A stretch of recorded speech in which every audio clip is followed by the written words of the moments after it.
So hello everyone. Today we are going to discuss about the anemia. और आज हम देखेंगे एनीमिया की बेसिक अप्रोच के बारे में कि एनीमिया क्या क्या होता है, इसकी डेफिनेशन क्या होती है, इसका क्लासिफिकेशन क्या होता है. तो सबसे पहले we are going to discuss about the WHO definition of anaemia for a 40 years old male. So WHO anaemia को कैसे डिफाइन करता है कि जो अडल्ट मेल होता है उसके लिए हीमोग्लोबिन की कंसंट्रेशन जो होगी अगर लेस देन 13 ग्राम परसेंट है तो उसे हम कहेंगे anaemia. So this is the definition of the WHO for a adult mail. तो अडल्ट मेल के लिए हमें क्या याद रखना है कि जो अगर एनीमिया के लिए हीमोग्लोबिन का जो कंसंट्रेशन होगा और कितना होगा, लेस देन 13 ग्राम परसेंट. नेक्स्ट अगर अपन देखें अडल्ट फीमेल के लिए, सो अडल्ट फीमेल के लिए जो अगर हीमोग्लोबिन का कंसंट्रेशन है वो लेस देन 12 ग्राम परसेंट है तो उसे हम बोलेंगे एनीमिया.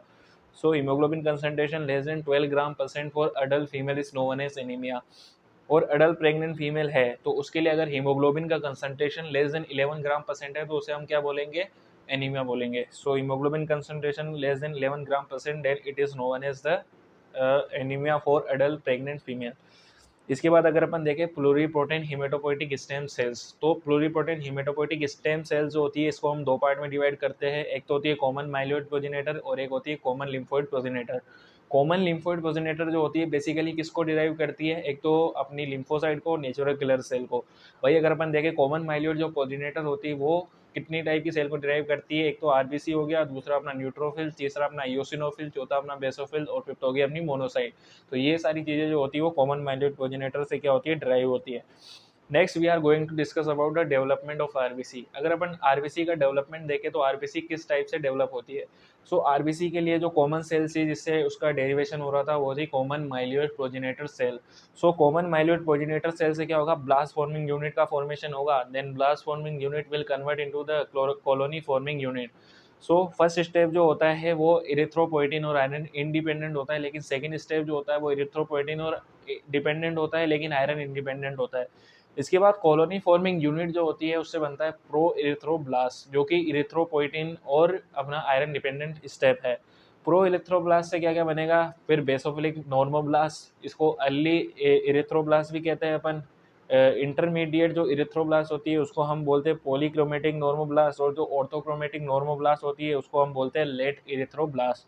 इसके बाद जो होता है फॉर्मेशन होता है रेटिकुलोसाइट का. बेसिकली व्हाट इज रेटिकुलोसाइट, तो व्हेन लेट इरिथ्रोब्लास्ट होती है जब न्यूक्लियस को रिलीज करती है या न्यूक्लियस को एक्सक्लूड करती है तो उससे जो सेल का फॉर्मेशन होता है उसे हम बेसिकली क्या बोलते हैं, reticulocyte. Then reticulocyte will convert into the RBC. Sir reticulocyte will form the RBC. So this was the development जो कि हमने देखा प्रोसेस में कि कैसे कैसे इसका डेवलपमेंट होता है आरबीसी का कॉमन माइलियोइड प्रोजेनेटर से. Now we are going to discuss about the mature RBC. What is the mature RBC. So mature RBC का जो साइज होता है वो बेसिकली किसके इक्वल होता है, size of the nucleus of the mature lymphocyte. तो जो मैच्योर लिम्फोसाइट है उसका जो न्यूक्लियस होगा उसके साइज के इक्वल होगी मैच्योर आरबीसी का size. It lacks nucleus central one third pillar जो होता है इसमें प्रेजेंट होता है. So hope you guys this आपको ये सब क्लियर हुआ होगा. Now we are going to discuss about a important cell which is known as giant pro erythroblast. What is giant pro erythroblast. So basically giant pro erythroblast जो होती है वो एक तरीके की आरबीसी का मॉडिफिकेशन है जो हमें किस कंडीशन में देखने को मिलती है, पार्वोवायरस B19 इन्फेक्शन. तो जहाँ पे भी पार्वोवायरस B19 इन्फेक्शन होगा वहाँ हमें कौन सी सेल देखने को मिलेगी, जायंट प्रो इरिथ्रोब्लास्ट देखने को मिलेगी. अब अगर अपन देखें anaemia due to single lineage, तो what is the meaning of single lineage. Single lineage का बेसिकली ये मीनिंग होता है कि इसमें केवल आरबीसी जो होगी वो इन्वॉल्व होगी और कोई सेल जो होगी वो इन्वॉल्व नहीं होगी माइलियोइड सीरीज की या फिर लिम्फोइड सीरीज की. सो इसके बेसिस पे जो एनीमिया होता है वो दो टाइप में क्लासीफाई होगा फिर से, एक तो हाइपोप्रोलिफरेटिव एनीमिया और हाइपर प्रोलिफरेटिव एनीमिया. हाइपोप्रोलिफरेटिव एनीमिया में जो रेटिकुलोसाइट प्रोडक्शन इंडेक्स होता है वो कम होता है या फिर रेटिकुलोसाइट का जो काउंट होगा वो कम होगा किसमें, हाइपोप्रोलिफरेटिव में. और हाइपोप्रोलिफरेटिव जो एनीमिया होता है उसको हम प्रोडक्शन इशू भी कहते हैं. लेकिन वही अगर अपन देखें हाइपर प्रोलिफरेटिव एनीमिया तो इसमें क्या होता है, डिस्ट्रक्शन इशू होता है और यहाँ पे रेटिकुलोसाइट प्रोडक्शन इंडेक्स जो होगा वो बढ़ेगा. So this is all about the anaemia due to single lineage cause. अब नॉर्मल रेटिकुलोसाइट अगर अपन काउंट देखें तो नॉर्मल रेटिकुलोसाइट का जो काउंट होता है वो 0.5 to 1.5% के आसपास होता है. Now we are going to discuss about the staining. ऐसी कौन सी स्टेन्स है जिनका अपन यूज करते हैं फॉर रेटिकुलोसाइट के अपन स्टेनिंग के लिए. सो बेसिकली जो अपनी स्टेन होती है उसे हम बोलते हैं सुप्रावाइटल स्टेन. और सुप्रावाइटल स्टेन के बेसिकली दो एग्जांपल होते हैं, एक तो ब्रिलियन किसाइन ब्लू और new methylene blue. So brilliant cresyl blue and new methylene blue are the example of the supravital stain. Now why we are going to correct the reticulocyte count, या फिर अगर अपन reticulocyte count को correct करने के पीछे का reason क्या है, तो इसके बेसिकली दो रीज़न होते हैं। सबसे पहला रीज़न तो पेशेंट का हीमोग्लोबिन लेवल को टेस्ट करना for the haemoglobin level of the patient, और second the maturation type of the RBC. तो इन दोनों चीज़ों को कैलकुलेट करने के लिए हम क्या करते हैं कि जो आरबीसी होती है या फिर जो रेटिकुलोसाइट काउंट होता है उसको अपन क्या करते हैं, करेक्ट करते हैं। सो रेटिकुलोसाइट प्रोडक्शन इंडेक्स से जब हम करेक्ट करेंगे रेटिकुलोसाइट काउंट को, तो इससे एक इंडेक्स प्रोड्यूस होगा, and that index is known as reticulocyte production index. अगर रेटिकुलोसाइट प्रोडक्शन इंडेक्स की वैल्यू 2.5 से कम है तो उसे हम क्या बोलेंगे, हाइपोप्रोलिफरेटिव एनीमिया।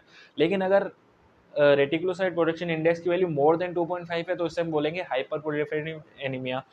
सो रेटिकुलोसाइट प्रोडक्शन इंडेक्स जो होता है उसका कैलकुलेट करने का फॉर्मूला होता है retic percentage into haemoglobin divided by desired haemoglobin into 1/2। So this is the formula of the reticulocyte production index. This is very simple, no doubt at all. So we are going to discuss about the classification of the anemia और इसका causes। तो anaemia को हम किस basis पे classify करते हैं, basically reticulocyte production index के बेसिस पे। अगर रेटिकुलोसाइट प्रोडक्शन इंडेक्स की वैल्यू लेस देन 2.5% है तो उसे हम बोलेंगे हाइपोप्रोलिफरेटिव एनीमिया, और अगर इसकी वैल्यू 2.5 से ज़्यादा होगी तो उसे हम कहेंगे हाइपर प्रोलिफरेटिव एनीमिया। हाइपोप्रोलिफरेटिव एनीमिया की टोटल 3 कैटेगरीज होती है, जिसमें एमसीवी अगर लेस देन 80 फेम्टोलीटर होगा तो उसे हम बोलेंगे माइक्रोसाइटिक, 80 to 100 होगा तो उसे बोलेंगे नॉर्मोसाइटिक, और मोर देन 100 होगा तो उसे हम बोलेंगे macrocytic anaemia.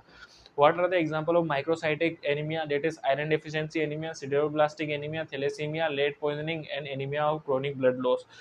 Next is the normocytic anemia, और normocytic anemia का example होता है anemia of inflammation, second is renal failure, और थर्ड इज मेरो फेलियर। तो ये तीन इसके क्या हो गए, एग्जाम्पल हो गए। Next is our macrocytic anaemia. Macrocytic anaemia में क्या होगा, एमसीवी की वैल्यू मोर देन 100 होगी तो उसे हम बोलेंगे macrocytic anaemia. So what are the example of macrocytic anaemia? That is B12 deficiency anaemia, folate deficiency anaemia, alcoholic liver disease, and hypothyroidism. So this was the classification of the hypoproliferative anemia based on the MCV.